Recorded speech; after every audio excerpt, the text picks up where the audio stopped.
Hello and welcome. Today I am doing the book tag, Spooky Scary Skeleton. I was tagged by Chaz over at Bookish Chaz, so make sure you guys go check him out. And I was like, this is such a fun little tag. So we're gonna do it. Also, everybody has that song stuck in their head. It just happens thanks to social media. Let's get started. Question number 1. Witchy Mayhem. Name a book you loved or hated about witches. So for this one, I'm going to go with the manga Witch Hat Atelier or Atelier. I'm not 100% positive on that pronunciation. But this is a manga that follows a group of little girls that are learning how to be witches, and it is adorable. It is whimsical. It is magical. It is everything I love about it, with some darker tones and elements to it. And the art style is just phenomenal. But I absolutely love this one. I love those magical girl mangas. They have a special little place in my heart, and this one definitely falls in that category. So definitely check it out if you want to read more mangas, and you will not be disappointed. Question number 2, The Pumpkin King, a fiction book about a spooky main character. So for this one, I'm going with Krampus, the Yule Lord by Brom. This guy is terrible. He is frightening. He is horrendous.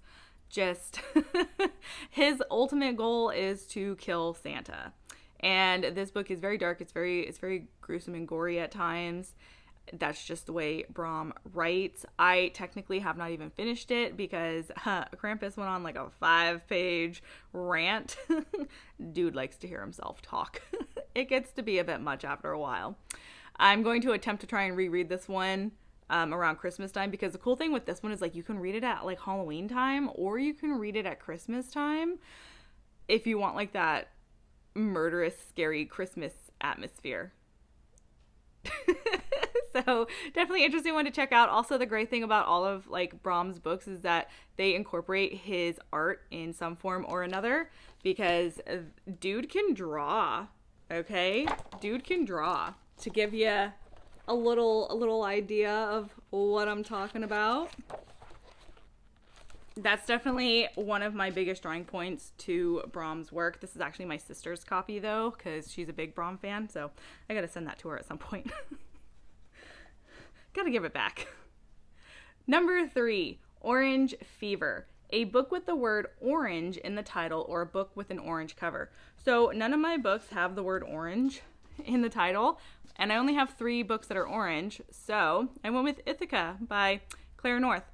This is the retelling of Penelope from Greek mythology. I have not read this one yet.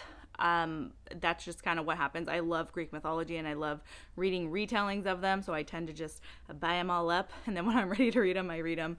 So, but I have heard amazing things about this one and the series. I know the 3rd one is getting ready to come out soon. I have books 1 and 2, so I will obviously get book 3. But yeah, this is the one. Question number 4, Ghouls and Ghosts, a book you love about ghouls or ghosts. And for this, we are going with my favorite Neil Gaiman book, and that is The Graveyard Book. This is my number 1 favorite book by this man, okay? I love this one. If you do not know about this book, where have you been? Where have you been? What are you doing? What are you doing? So the story follows Bod, a little boy who is raised in a graveyard by ghosts. And he has friends that are ghosts. He meets a bunch of ghouls along the way. Like, his life is just surrounded by ghosts and ghouls and goblins and everything of that scary element that you could possibly think of. Witches, whatever is there, Bod's life it's entangled in it. And I love it so much. I reread this one numerous times a year. This year alone, I've read it 3 times. And all the audiobook versions are absolutely worth your time. But this is the one, it fits the prompt perfectly. Number 5, Horrible Horrors, your least favorite horror, thriller, or mystery book. For this one, I am going with Sundial by Katrina Ward, I believe is her name. I had the ARC for this one and I DNF'd it at 75% because it was not the horror that I wanted. I prefer horror that has a creature of some sort, an entity that's going around causing horror. I do not like horror that centers around someone just having a terrible life. And that's basically what this was about. There was an element with the daughter where the daughter was like going around doing these horrific acts of like killing animals and not really seeming to care about it. And you thought like you were going to get like an insight as to like why the daughter was like this. Not really. The mother just kind of like goes on this rant to her daughter and is like, this is why I am the way I am. And it's like her life just is like spousal abuse and parental abuse and abandonment and just everyday normal kind of things where I'm like, that's not a scary factor to me. Like it's a scary thing in real life, but in a book, like it's annoying. And I know that sounds like really mean and heartless, and I'm sorry, but it was not what I look for when I read horror. I want there to be that entity, that foreign element creature thing that's just there causing problems. So yeah, that was the worst one I've read. Question number 6, Gothic Wonders, a favorite Gothic-themed book you've read in the past 5 years. And so I'm actually going to go with the one that I just read this year because I don't read a lot of Gothic, and that is Carmilla by Sheridan Lee Fanu. This is the story that inspired Dracula. I've never read Dracula, so I actually don't even know what elements from this were taken to help inspire Dracula aside for the vampire portion. But it's a very quick read. It's very small. I enjoyed it. I liked following the aspect of having the story like being told to me of who Carmilla was and where Carmilla came from, and because it's done in the perspective of one of the characters who met Carmilla. I liked seeing how like everything just kind of interconnected and seeing how all of these characters kind of realized what Carmilla was. I thought it was handled really well. It was very interesting. There's also the LGBT elements into this, which I honestly wasn't expecting considering how old this book is. So I thought that was pretty fascinating to be included in something that came from so long ago. But yeah, definitely worth checking out. It's definitely got all those Gothic vibes and themes if that is like totally what you're looking for. I very much enjoyed it. Question number 7, Magic and Potions, a fiction or nonfiction book about magic and potions.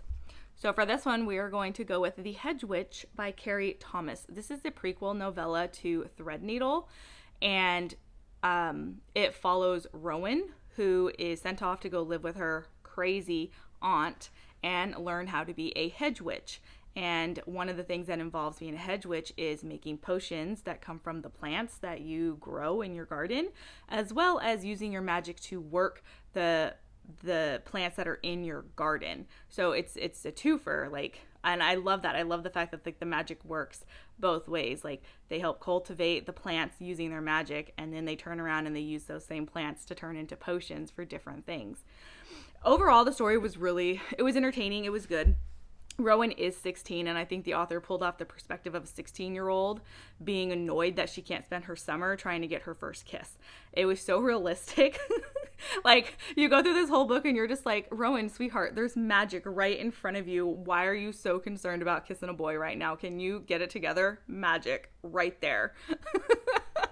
You know, but like, I wasn't annoyed. I was just kind of like, man, this author really clicked into that idea of how a 16-year-old brains work. Like, they have this cool thing right in front of them, and they're like, I want that over there.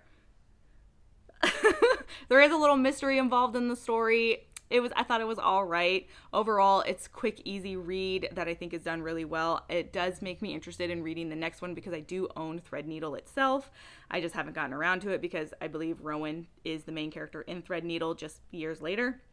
So I am looking forward to reading that one since I did like the magic aspect of this little novella. So I hope that carries over in Threadneedle. Next we have number 8, Black Cats, a book about cats or a book with a cat as a side character or main character. So for this prompt, I've actually picked 3. I picked 3 and they are all manga because I absolutely love and adore cat manga. It is my life. It is my blood. I see a new one in the store and I'm like, I have to have it. I need it. I don't care what it's about. Give it. I go feral for these. So first up, we have I Am a Cat Barista by Hiro Maijima. This is obviously a cat who's a barista. The interesting thing about the cafe he works at, though, is it only appears to you when you need it.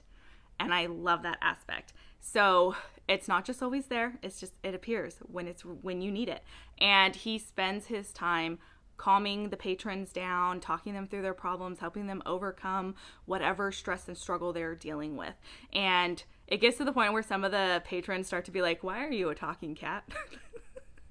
You know, and I do love the fact that we do actually get to learn why and how he became able to be this talking cat that walks around on 2 feet and is able to like run this little cafe. And I think it's adorable. It's very cute. Next up is one that you guys have probably seen on the channel numerous times, and that is A Man and His Cat by Umi Sakurai. I love this one so much. This one has a dual point of view where you see the story from Mr. Konda's point of view, and then you see the other point of view from Fukumaru, the cat. And the thing that I love most about Fukumaru's point of views is I feel like the author understands the cat's brain. Like, whatever they have clicked into when it comes to writing from a cat's perspective, they know secrets, okay? Because I just know that these are what cats think. I just know. Like, there's just something that just feels so right and so real about it. And then when you top into it, the actual story that does start to evolve around Mr. Konda, and you start to learn about his past and everything, you start to realize this is a really heartbreaking manga. I have cried in every single volume, and I plan on continuing to do so with the rest of them, because I just know it's going to go that way. I look forward to these ones. I love it so freaking much. And then the last one I'm going to go with for this one is The Walking Cat, A Cat's Eye View of the Zombie Apocalypse by Tomo Kitaoka. So this is the entire series all in one omnibus, which is fantastic. This, you follow the cat. The cat is the main character, and the cat travels through Japan during this zombie apocalypse, falling into the hands of different people, and you see their story. You see that part, that portion, that little bit of their story while the cat is within their presence. And I find that very interesting and fascinating, because then some of the stories you don't get like a full conclusion to. Others he ends up leaving, and then he ends up finding them again later on. And it's such an interesting perspective style to take when navigating the storytelling of a apocalypse. And then you throw in the zombie aspect on top of it. Very interesting. I just thought it was really, really, really good. And some of the storylines are actually like really sad and get a little bit dark. So yeah, definitely worth checking out though if you like zombie apocalypse and cats. Question number 9. Spooky, Scary Skeleton, a book that sent shivers down your spine. And this is one that I've talked about a few times on the channel, and that is Boys in the Valley by Philip Fracassi. I just recently read this one, and oh my god, the feels, the emotions, every time I put this book down, I had to go back to it. Like, I had to, because I had to know what's going on. The way Fracassi just built up the atmosphere, that spooky atmosphere, like you just didn't know what was going to happen. You didn't know how it was going to happen. It's definitely worth checking out if you can handle graphic child death. If you cannot, do not pick this up. You will not enjoy it. But if that's not a problem for you, absolutely worth your time. Loved it. It's one of my favorite books. And number 10, time to tag people. So I am actually going to tag Trinity over at Portable Magic. I think she will give awesome answers for the Gothic question, because she be reading them Gothic books. And I am also going to tag Mel over at Tome Raider, because I would just like to see what kind of answers they would give. I feel like they would give some pretty interesting little answers to these questions. So those are the 2 that I'm going with. If anyone else is watching this and you want to do this as well, go right ahead. No one's stopping you. So if you liked this, like, subscribe, comment, all of those great things, and I will talk to you guys next time. Bye.